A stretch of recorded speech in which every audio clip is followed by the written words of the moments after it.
আমি সরকারকে বলবো, অন্তর্বর্তীকালীন সরকারকে বলবো, ডক্টর ইউনূস সাহেবকে বলবো, কোনো একদিকে ঝুঁকে যাবেন না। আপনার মতো শিক্ষিত ভদ্রলোক যে কাজ করেছেন এটা ঠিক করেন নাই, আমরা সহ্য করেছি। কোন এক ব্যক্তির সাথে বৈঠক করে একা একা, কোন এক ব্যক্তির সাথে বৈঠক করে একা একা আপনি নির্বাচনের ডেট ঘোষণা দিতে পারেন না, এটা আপনার জন্য বৈধ নয়। আমরা মেনে নিয়েছি। ভেবেছেন অমুক দল ক্ষমতায় আসবে, যদি আপনিও নিরপেক্ষ না থাকেন মানুষ কার উপরে আস্থা রাখবে? কিন্তু খবরদার, নির্বাচন আপনি যেই দিন করেন আপত্তি নাই, কিন্তু প্রয়োজনীয় সংস্কার এবং দৃশ্যমান বিচার ব্যতীত যদি আপনি নির্বাচন করেন তাহলে অবশ্যই জনগণের কাঠগড়ায় আপনাকে দাঁড়াতে হবে। সাল্লাল্লাহু আলাইহি ওয়াসাল্লাম ইসলামী আন্দোলন বাংলাদেশ কর্তৃক আয়োজিত আজকে এই গণসম্মেলনের সম্মানিত সভাপতি, জাতির শ্রেষ্ঠ সন্তান, শ্রদ্ধাভাজন ওলামায়ে কেরাম, সর্বস্তরের ইসলাম প্রিয় দেশপ্রেমিক ভাইয়ার আমার, আল্লাহ পাকের শুকর, প্রচণ্ড বৃষ্টির মধ্যেও আল্লাহ পাকের একদল সৈনিকরা সব কিছু উপেক্ষা করে ইসলামের জন্য, দেশের জন্য, মানবতার জন্য এখানে আসার তৌফিক দান করতেন। শুকরিয়া দান সবাই বলে আলহামদুলিল্লাহ। দীর্ঘক্ষণ পর্যন্ত আপনারা বক্তব্য শুনেছেন। ইসলামী আন্দোলন বাংলাদেশ সংস্কার, বিচার, নির্বাচন, এই তিনটা দাবিকে সামনে রেখেই বর্তমানে অন্তর্বর্তী সরকার ক্ষমতা গ্রহণ করেছিল।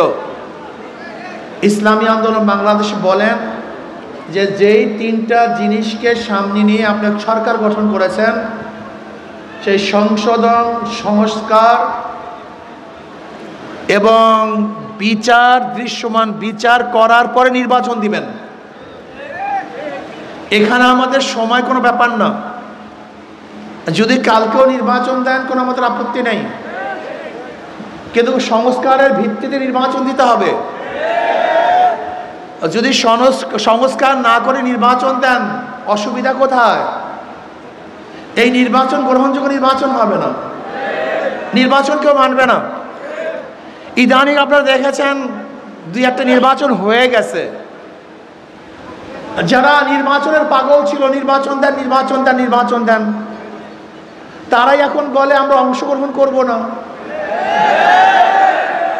যারা এতদিন বক্তব্য দিয়েছেন, যারা নির্বাচনে অংশগ্রহণ করবে না, তারা রাজনীতির থেকে ছিটকে পড়বে। যাদের 2 দিন আগের এই বক্তব্য ছিল, আজকে তারাই ঘোষণা দিচ্ছে আমরা নির্বাচন করব না।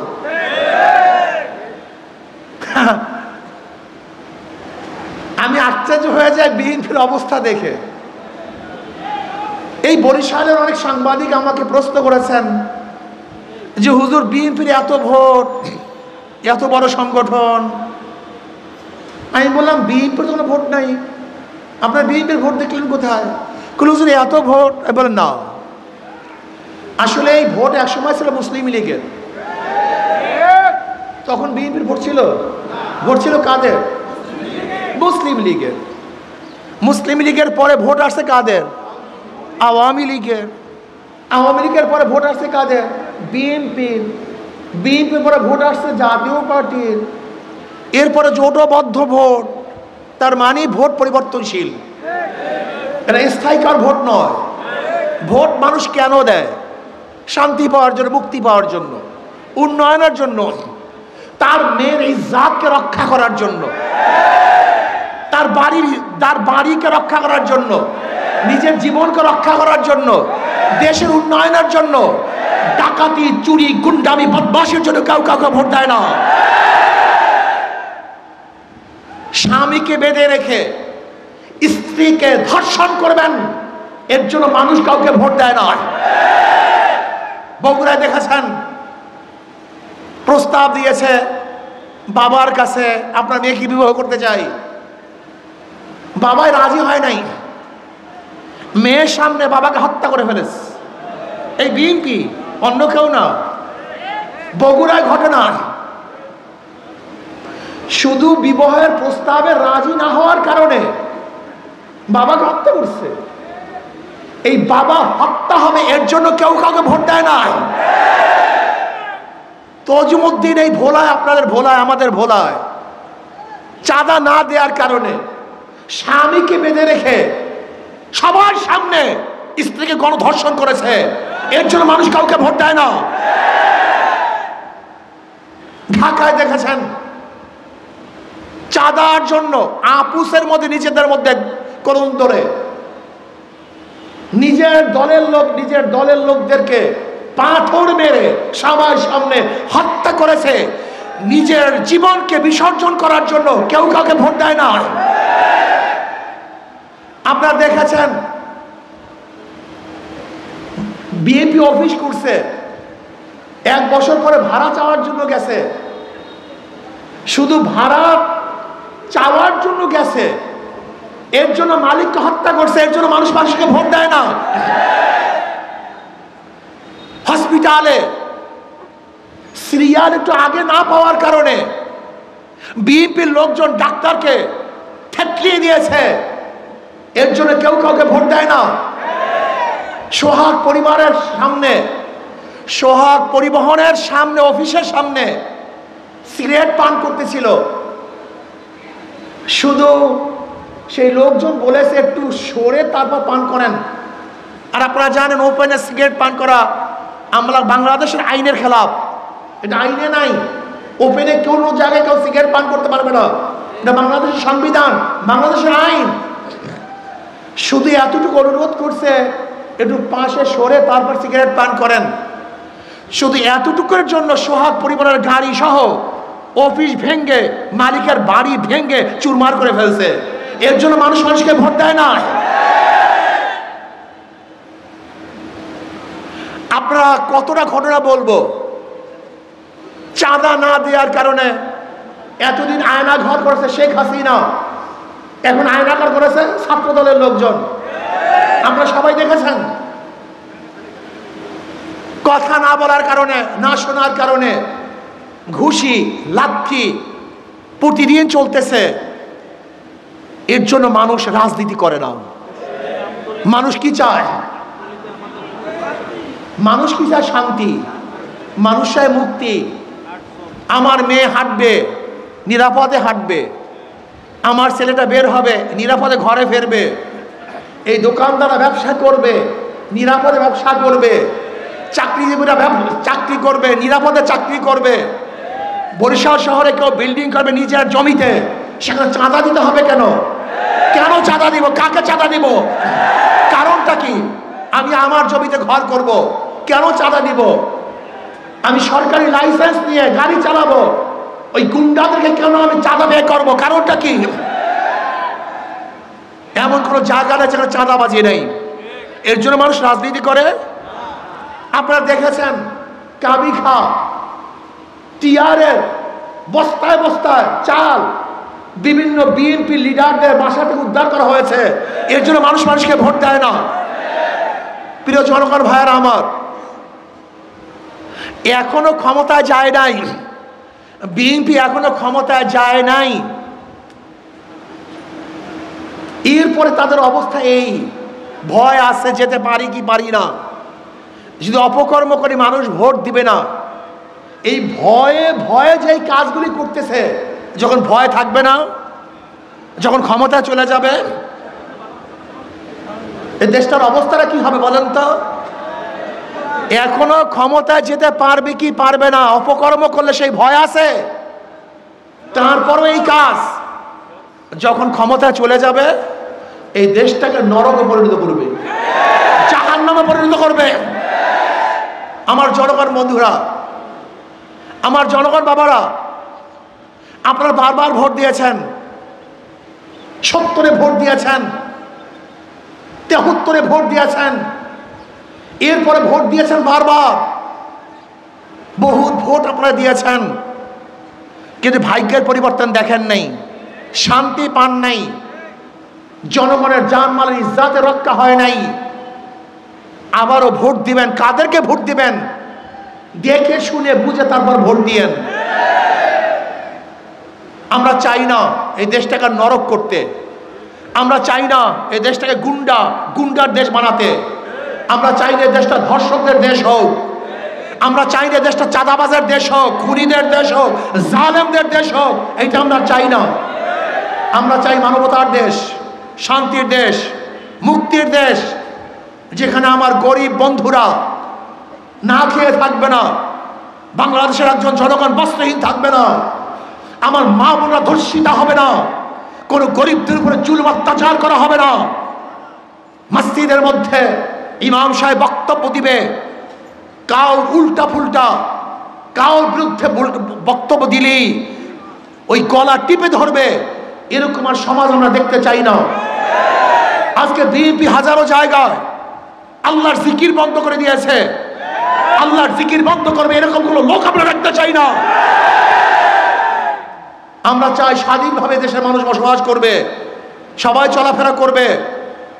আজকে বিএনপি যেই কাজ শুরু করছে, বিশ্বাস চরমনাইকে নিয়ে এসে মন্তব্য করছে, আমি মনে করি বাংলাদেশের প্রত্যেকটা মুসলমানদেরকে জাগ্রত হওয়া উচিত, মোহাম্মদকে জাগ্রত হওয়া উচিত, খাস করে বরিশালের প্রত্যেকটা মানুষের জাগ্রত হওয়া উচিত। এটা আপনাদের জন্য লজ্জা। আমাদের প্রতি কি স্লোগান দিয়েছে? নেশা খায়, মিথ্যা বলে, নেশা খায় পীর সাহেব চরমনাই, যাদের মাধ্যমে হাজারো গাঁজাখোর গাঁজা ছেড়ে দিয়েছে, হাজারো মদখোর মদের বোতল ভেঙে চুরমার করে ফেলেছে, হাজারো খারাপ লোকগুলি আল্লাহর ওলি হয়েছে। তাদের মধ্যে স্লোগান কি দেয়? মিথ্যা বলে, নেশা খায় পীর সাহেব চরমনাই। এ চরমনাই বাসী, বরিশাল বাসী, কখন নেশা খেলাম, কোন কথাটা মিথ্যা বললাম ধরিয়ে দেন, জমুক কথাটা মিথ্যা বলেছি। আমরা নাকি ভণ্ড, আমরা নাকি ভণ্ড, আমাদের নাকি এলেম খারাপ নেই, আমরা মূর্খ, আমরা কি চরের দল, কটূক্তি করে। আমি বারবার বলতেছি, আমি বিশ্বাস করি যারা আল্লাহর ওলিদের বিরুদ্ধে এই কটূক্তিমূলক বক্তব্য দিয়েছে, আল্লাহ পাক ছাড় দেন, ছেড়ে দেন না। গজবের অপেক্ষা থাকো, গজব আসতেছে, গজব আসতেছে। এই বরিশালে বসে বলেছিলাম, ওই জালেমদের পতন না দেখিয়েছেন আল্লাহ পাক, আমাকে মৃত্যু না দেন। আজকে বলবো যারা আলেম ওলামাদের বিরুদ্ধে আঙ্গুল তুলেছ, বক্তব্য দিয়েছ, আল্লাহ পাক রব্বুল আলামিন অবশ্যই অবশ্যই ওদেরকেও শাস্তি দেবেন, গজব ফলাবেন, কোনো সন্দেহ নেই।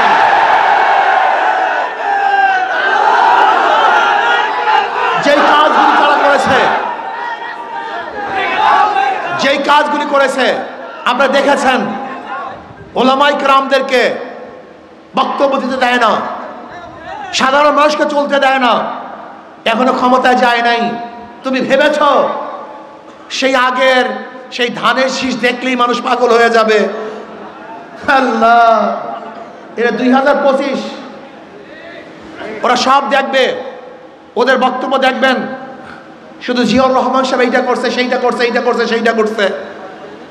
বুঝলাম জিয়াউর রহমান সাহেব এইটা করছে, সেইটা করছে। জিয়াউর রহমান সাহেবের আদর্শের কারণে এদেশে মানুষ সত্তার সাহেবকে ভোট দেয় নাই। সত্তার সাহেব কি করেছে?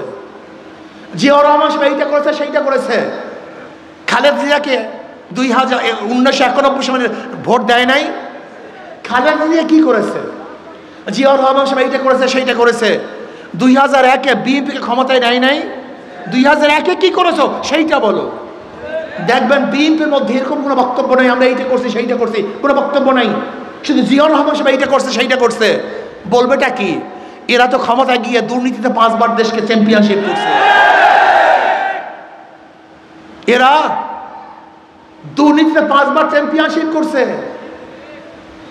বহুত কেস করছে। এদেশে মানুষ অতুষ্ট হয়ে তাদেরকে উৎখাত করার জন্য আন্দোলন সংগ্রাম করেছে। যাই হোক, আমি বরিশালের বাসীদেরকে বলবো, আমার বাবাদেরকে বলবো, গোটা বাংলাদেশের মানুষকে বলবো, পিআর সিস্টেমে নির্বাচন দেন। আজকে হোক কালকে হোক বিএনপি ওই দাবি করবে, কিন্তু সে সময় আসতে আছে। বিএনপির পায়ের নিচের মাটি তো আস্তে আস্তে সব ফসকিয়ে যাচ্ছে। বিএনপি আজকে হোক কালকে হোক পিআর সিস্টেমে নির্বাচন দাবি করবে। আর আমি বিশ্বাস করি সাংবাদিকরা লিখে রাখেন, ভুলবেন না, আজকে তারিখ দিয়ে লিখে রাখবেন। ইনশাআল্লাহ বাংলাদেশের যেই সেই জায়গায় যেখানে যেখানে ইসলামী দলের শক্তিশালী প্রার্থী থাকবে, প্রত্যেক জায়গায় ইসলামের বাহিরের শক্তি হারবে হারবে হারবে। যেখানে যেখানে যেই সিটগুলিতে ইসলামের পক্ষের শক্তিশালী ক্যান্ডিডেট থাকবে, বিপক্ষের ইসলামের বিরোধী সমস্ত শক্তিগুলি অবশ্যই হারবে। আগামী নির্বাচন দুই ভাগে ভাগ হয়ে যাবে, ইসলামের পক্ষের শক্তি, ইসলামের বিপক্ষের শক্তি, ভারতের পক্ষের শক্তি, ভারতের বিপক্ষের শক্তি। আগামী নির্বাচন হবে ইসলামের পক্ষে, ইসলামের বিপক্ষে, ভারতের পক্ষে, ভারতের বিপক্ষে।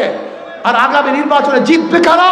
যারা ইসলামের পক্ষে, ভারতের বিপক্ষে, তারাই জিতবে ইনশাআল্লাহ। দুই ভাগে ভাগ হয়ে যাবে, কোনো সন্দেহ নেই। এদেশের মানুষ ইসলাম ফোবিয়া, হাজারো মানুষ ইসলাম ফোবিয়া, ইসলামকে ভয় পায়। এক গাঁজাওয়ালা একদিন আমাকে বলতেছে, হুজুর ইসলাম ক্ষমতায় আসলে আমার গাঁজার অবস্থাটা কি হবে? আমি তো গাঁজাখোর, গাঁজা ছাড়া থাকতে পারি না। আমি বললাম, বাবা তুমি কি মসজিদে গিয়ে গাঁজা সেবন করতে পারো? বলে না। আমি বলি কেন? বলে পরিবেশ নেই।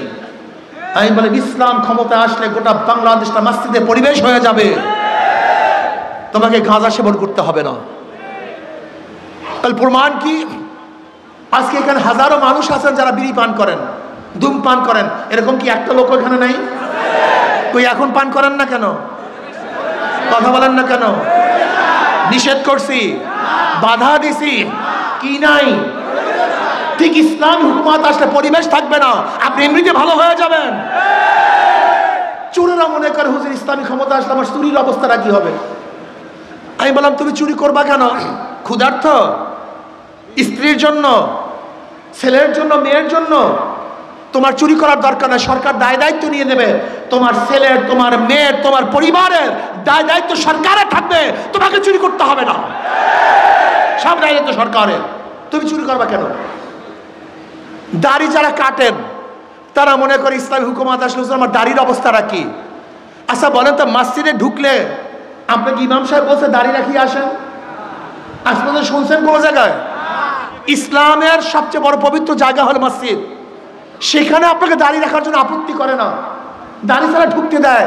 আর এই গোটা বাংলাদেশ থেকে দাড়ি ছাড়া আপনাকে বিদায় দিয়ে দিবে। এই সমস্ত ঢুকাইছে কি আপনাকে? এই ইসলামের দুশ্মন এসবের মাথার মধ্যে ঢুকাইছে। আমার হাজারো মহিলারা যারা বেপর্দা, পর্দা করে না, এদের ধারণা কি ইসলামী ক্ষমতায় আসলে আমাকে বস্তা বন্ধে সব ঘরের মধ্যে ঢুকাই দিবে? লা ইকরাহা ফিদ্দীন, ইসলামের মধ্যে বাড়াবাড়ি নাই, এমন পরিবেশ সৃষ্টি হবে তুমি আদর্শবান হয়ে যাবা, তোমার কোনো কষ্ট হবে না। ইসলাম করবে, জুলুম করবে না, অত্যাচার করবে না। ইসলাম ক্ষমতা আসলে কি হবে? প্রত্যেকের অধিকার বাস্তবায়ন হবে, প্রত্যেকের প্রাপ্তি তার দ্বারে দ্বারে বুঝবে ইনশাআল্লাহ। আমি সমস্ত বাবাদেরকে বলবো, এই 53 বছর পর্যন্ত বিভিন্ন মানুষদেরকে বিভিন্ন দল থেকে ক্ষমতায় নিয়েছেন, বারবার পরীক্ষা করেছেন, ওরা বারবার ফেল করেছে। আমি অনুরোধ করব, আগামী নির্বাচনে শুধু ইসলামকে পরীক্ষা করুন, একটাবার পরীক্ষা করুন, যদি ফেল করে জীবনে আপনাদের কাছে আর আসবো না। একটাবার পরীক্ষা করুন, শুধু একটাবার। হাত জোর করে অনুরোধ করছি, ইসলামকে শুধু একটাবার পরীক্ষা করুন, ঠকবেন না, জিতবেন, ঠকবেন না, অবশ্যই জিতবেন ইনশাআল্লাহ। আর মুসলমান কেন ইসলামকে পছন্দ করবেন না? মুসলমান কেন ইসলামকে পছন্দ করবেন না? আপনার জন্য সবচেয়ে প্রিয় সংগঠন, প্রিয় নীতি আদর্শ ইসলাম। ইসলামের বাইরে যাওয়ার আপনার কোনো সুযোগ নেই। ওদের সব জায়গায় ধোঁকাবাজি। যারা নৌকা নিয়ে নির্বাচন করে নিজেরা নৌকা চালাতে পারে না, যারা ধানের শেষে নির্বাচন করে নিজেরা ধান কাটতে পারে না, যারা নাঙ্গল নিয়ে নির্বাচন করে নিজেরা নাঙ্গল বইতে পারে না, যারা কুঠার নিয়ে নির্বাচন করে নিজেরা কাঠ ফাটতে পারে না, সমস্ত মার্কাগুলি প্রতীকগুলি গরিবদের, কিন্তু যারা নির্বাচন করে একজনও গরিব না। প্রতীক সব গরিবদের, কিন্তু যারা নির্বাচন করে তারা একজনও গরিব না। তার মানে মার্কার সাথে ওদের কাজে করে মিল নাই। কিন্তু হাত পাখা এমন একটা প্রতীক যে নির্বাচন করে সেও চালাতে পারে, যারা সমর্থন করে তারাও চালাতে পারে। হাত পাখা প্রয়োজন মুসলমানদের, হাত পাখা প্রয়োজন হিন্দুদের, হাত পাখা প্রয়োজন খ্রিস্টান বৌদ্ধদের, হাত পাখা প্রয়োজন পুরুষদের, হাত পাখা প্রয়োজন মহিলাদের, হাত পাখা প্রয়োজন বড়দের, হাত পাখা প্রয়োজন ছোটদের, হাত পাখা প্রয়োজন ধনীদের, হাত পাখা প্রয়োজন গরিবদের। কেউ কারোর মার্কা নিয়ে ঘুমায় না, ঘুমের সময় কারোর মার্কা বুকের উপরে থাকে না, কিন্তু একটাই প্রতীক ঘুমের সময় কলিজার উপরে থাকে, সেই প্রতীকের নাম হাত পাখা। সব মার্কা দেখা শেষ, হাত পাখার বাংলাদেশ। সব মার্কা দেখা শেষ, হাত পাখার বাংলাদেশ। আমি বিশ্বাস করি হাত পাখা বিজয় হলে এই জাতি বিজয় হবে, হাত পাখা বিজয় হলে দেশ বিজয় হবে, হাত পাখা বিজয় হলে মুসলিম হিন্দু বৌদ্ধ খ্রিস্টান সবাই বিজয় হবে। আমি সরকারকে বলবো, অন্তর্বর্তীকালীন সরকারকে বলবো, ডক্টর ইউনূস সাহেবকে বলবো, কোন একদিকে ঝুঁকে যাবেন না।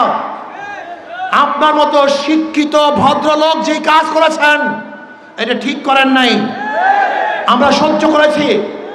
কোন এক ব্যক্তির সাথে বৈঠক করে একা একা, কোন এক ব্যক্তির সাথে বৈঠক করে একা একা আপনি নির্বাচনের ডেট ঘোষণা দিতে পারেন না, এটা আপনার জন্য বৈধ নয়। আমরা মেনে নিয়েছি। ভেবেছেন অমুক দল ক্ষমতায় আসবে, যদি আপনিও নিরপেক্ষ না থাকেন মানুষ কার উপর আস্থা রাখবে? কিন্তু খবরদার, নির্বাচন আপনি যেই দিন করেন আপত্তি নাই, কিন্তু প্রয়োজনীয় সংস্কার এবং দৃশ্যমান বিচার ব্যতীত যদি আপনি নির্বাচন করেন তাহলে অবশ্যই জনগণের কাঠ গড়ায় আপনাকে দাঁড়াতে হবে, জনগণের কাছে আপনাকে জবাব দিতে হবে।